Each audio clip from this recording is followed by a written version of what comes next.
with the water level and the winds combined, we had a lot of big trees come down. A lot of damage from the trees. Debris from the water came up pretty far into our wetlands, into the paths in Swindler's Cove, and wherever the water came up, it just deposited debris, trash, soil.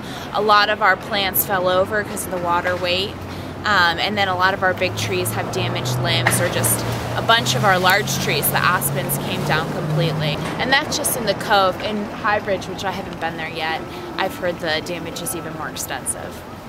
And a lot of the time with these storms, you see a lot of trees that were already dead, looked healthy, but were already kind of sick, and then the storm is just kind of the last, finishes them off.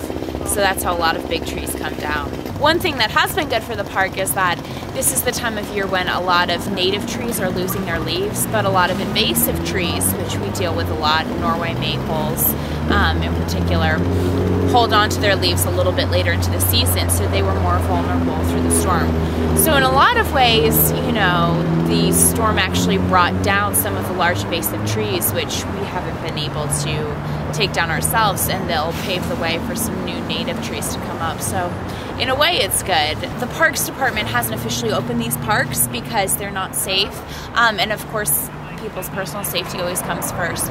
So while we could use volunteer help, we actually are not allowing any of the public into our parks until the Parks Department has inspected them and has deemed them safe.